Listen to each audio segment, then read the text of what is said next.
guys, Brandon's back for another Toker Talk. Today I'd like to talk to you guys about the wonders and horrors of Neuralink technology. It's 4 o'clock here at the Kobra High home, so let's just jump right into it. For those of you that aren't big fans of Black Mirror or Elon Musk, Neuralink technology is essentially little brain chips that we'd be able to implant into our own brain that would allow us to directly hook up to the internet. Now, the reason that I want to talk to you guys about this today is because within our lifetime, even as early as 2030, there are predictions that this type of technology will be available on the market. And with this type of technology, there's a lot of things that could be potentially useful about it, and then things that could be potentially harmful about it. So essentially, I just want to go over a little pros and cons list with you guys, starting with what I think are some of the pros. If you end up enjoying today's discussion, please remember to leave a like, subscribe, and comment down below. If you have anything that you think I left off the list or that you'd like to add to the discussion, I look forward to having a chat with you in the near future. So one of the first Neuralink technology pros that I'd like to talk about today is going to be one of the more obvious ones, which is going to be the way that Neuralink technology will revolutionize both the way that we think and the way that we learn. To kind of put this into a scope for you guys, think about all of the knowledge that we have access to at any time throughout our days, so long as we have the ambition to pick up our phones or our computer or any of our other electronic devices that hook up to the internet and look for it. Now imagine a world where people don't need to pick up their devices to do that. They just have to think the question and then the answer will be beamed into their head. That is going to be just amazing for our day-to-day lives, and it doesn't even come close to covering how we'll be able to use that in a classroom environment. And that's not to say that the learning implications for this technology won't be huge. Excuse me, Morty. As there are some scientists that do believe that this technology will be the next step in intellectual evolution for humans. And what I mean by that is, in essence, we will be relying so heavily on this technology for our day-to-day thinking that it will become an integrated part of our daily routine. Because again, we will just be able to have answers instantaneously. You might not ever have to worry about brain farts, about any type of slip-ups, about the ers and ahs of speech. You might be able to correct all of that through Neuralink technology, and that in and of itself is exceptional. Now, of course, those are a couple of assumptions on my part. Obviously, before we have this technology, we won't really know the full potential for it.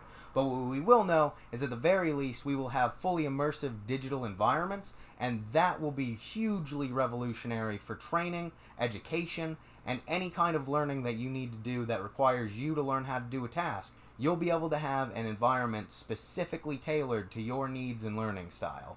And speaking of learning styles, when it comes to young kids, we'll be able to look inside of their minds directly, which will hopefully give us enlightenment on what their passions and skills are early on, not to mention their specific learning styles. That'll be hugely advantageous for kids of the future, because it means that they'll have a foundation for learning that goes so far beyond what you or I were able to accomplish with our primitive monkey brain. Moving right along, the second wonder that comes to mind for Neuralink technology will be the entertainment value that it will bring to our lives. We already live in a time where there is an indisposable amount of entertainment and content available at our fingertips. There is so much content out there that you could have multiple lifetimes and potentially still never be able to consume it all. So having Neuralink technology would not only allow us to be able to consume that at a much more rapid rate, but it would also allow us to consume it in a way that we have never done before. If you're fans of series like a Cell World or anything that has dive technology, and what I mean by that is the ability to go into a simulated environment as if you are actually there, you will be able to do that inside of games. You might be able to do that inside of your TV shows. You might be able to do that inside of things for like book worlds and other potential universes that you could never reach before because, they existed within fiction. But with a Neuralink technology system, you might be able to actually go there and experience it firsthand, fully immersively. And I mean, that in and of itself should be interesting and incredible to you if you are anywhere as dorky as I am. Because, being able to go to the digital world, being able to go back in time, potentially, and being able to see what it would be like, as historically accurate as we could possibly get it. All of the things that you could do with that are just epic. It is mind-boggling. I could spend hours talking about the potential things that you could do with entertainment alone. So we're just going to jump right along on that train. For the third and final wonder today, we're going to be talking about the impacts that Neuralink technology will have on the mental health industry. Now, imagine being able to create a controlled environment for a person to re-experience their traumas in a way that is safe, in a way that is engaging, and in hopefully a way that allows them to confront their fear or their trauma and grow past it. It'll also be amazing because we'll be able to give that person a catalog of our experiences without communication barriers, meaning not just language barriers, but like when you get a therapist that you just don't really click with, like they're not vibing with you, you're not vibing with them, and that creates natural barriers that make it very, very hard for that person to do their job and for them to give you the help that you would want. And that's not to say that that's anybody's fault. That's just the way that it is. Some people aren't compatible that way.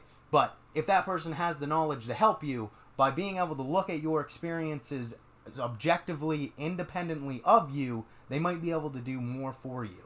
And in that way, you would be able to get virtual therapy that is tailored specifically for your needs. It would also give you much greater access to therapists because you would be able to create virtual environments to meet with them all over the world. And like I say, in any language, because potentially you have translation that would just allow you to eliminate that problem. It'll also hopefully bring down a lot of the guesswork that goes into prescribing mental health medication. Now, that's not to say that you're just getting pills at random, but it is to say that there's multiple medications for depression, multiple medications for anxiety, multiple medications for bipolar, and multiple medications for any other number of mental illnesses that you can come up with. And in order to get the one that is tailored for you, the best method that we have so far is trial and error, which is to say, you take this pill. Oh, it didn't work? Take this other pill. Oh, it didn't work? Try this other pill. Oh, that didn't work? Don't worry. One of them probably will. And if you could just eliminate that to, well, we know this is the pill that you need, here you go. That'd be pretty cool. That'd be pretty awesome. So yeah, those are the wonders as I see them. If you guys are able to come up with more, as I said earlier, please leave a comment. I would love to discuss it with you. Alright, moving right along into the terrors of Neuralink technology, we're going to start off with advertising and propaganda. The reason that I think that Neuralink technology is so terrifying when it comes to the aspect of propaganda and advertising is because we already live in such a targeted audience kind of age. Now, what I mean by that is that somewhere, somebody wants you to buy some shit. That shit, it could be services, it could be products, it could just be an idea. But they want you to buy it. With money, preferably, or with your time and effort. Now, the way that we've always accomplished this is heavily through subliminal messaging. We do it in advertising. The Army does it. We do it for everything. If we have an idea that we want to sell to you, we're going to put it on a poster. We're going to put some catchy shit up there, and we're going to fucking shove it in front of your face until you can't get it out of your head. And if you're a big fan of marketing, then you already know that companies accomplish this heavily with the aid of the internet. Because most social media companies have algorithms set up specifically to track all of the things that you do on their sites. They do this so that they know what it is that you're interested in. Not only so that they can advertise to you to buy shit on their site, but also to stay on their site so that they make more money. But not only are they making money off of you just being there, they're making money off of selling this information to other companies so that they can advertise to you better. Now, that might seem like a random tangent, but the reason why it's relevant is because in a world with Neuralink technology, all of your thoughts are digitized, meaning that your reactions can be cataloged, your interests can be cataloged, and most importantly, your cravings can be cataloged. Imagine having the urge for a particular type of fast food and then getting an advertisement for that fast food instantaneously. The repercussions are just massive. And beyond that, consider how advertisement is used in subscription services today. Now, apply that same standard to anything, right? Inside of a Neuralink world, you can be advertised just for going into a store. Imagine walking through the door and then having to watch an ad, even just up to a certain point before you can skip it, or having to pay money in order to skip it. If specified advertising and the prospect of paywalls being erected through any part of your day isn't already terrifying enough for you, consider the fact that social media algorithms are specifically set up to feed into your biases. So it not only reinforces your worst ideas, it will also try to put you on the most radical path in the shortest amount of time that it can do so. The reason that it does this is because by believing batshit crazy ideas, you are alienating yourself from the rest of society, which makes you more likely to come back to the site to reinforce those batshit crazy ideas that are being rejected elsewhere. Inside of a Neuralink technology world, you're just going to keep getting that reinforcement beamed and beamed and beamed at you without any means of escape. And they'll also have access to all of your deepest, darkest thoughts, which means that they could potentially use that to radicalize you even faster.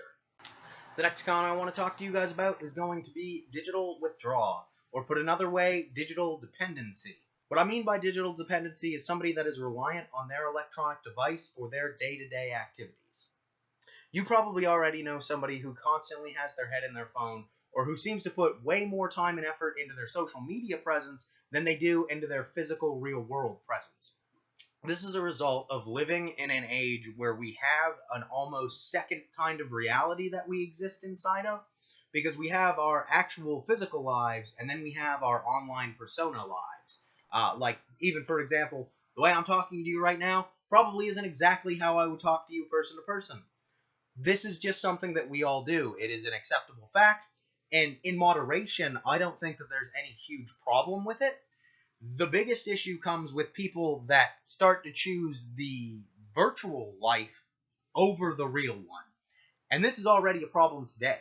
So imagine in a world where you have so many more options in the virtual world, when the virtual world is almost indistinguishable from the real world.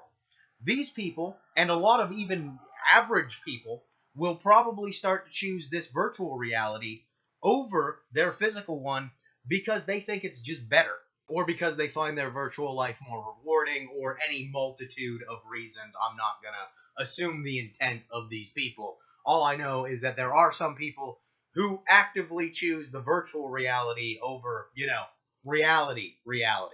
So this is definitely going to be one of the things that you see with Neuralink technology, because Neuralink technology will bring virtual reality to a whole new forefront. All right, moving right along. Last but certainly not least is going to be the con of hacking. Now, even in today's society, getting hacked can be a huge pain in the ass. It means a loss of personal information. It means potentially losing finances. It means potentially losing reputation. It means a huge amount of repercussions for whoever the person is that just lost their sensitive information. Now, the biggest issue with this one in a Neuralink technology is that it doesn't just stop at, some information about me has gotten out. It is the case that all of your information is now at the access of somebody else. Somebody can know you more intimately and deeply than you know yourself. Even in the situation with the mental health stuff that I was talking about, it becomes a huge, huge ethical responsibility to be put in that position, because you now have access to this person's brain. You could set up a backdoor into their mind without them even knowing it, and have access to everything that they see and do and think for the rest of their lives. And that's horrific. And beyond just being cautious of professionals, you would have to be worried about any person that you decided to share this Neuralink network with, because they too would potentially have access to your mind. If that isn't enough to make you just completely lose faith in humanity, then consider the fact that inside of this scenario, there is the potential for people to completely override your senses. Your parents might have access to things like that when you're a kid. Beyond that, when you go into the military, you might have to waive your rights to be able to access your sensory faculties the way that you want to, or even your own memories. And in that situation, it stops being so much hacking and starts being more like mind control.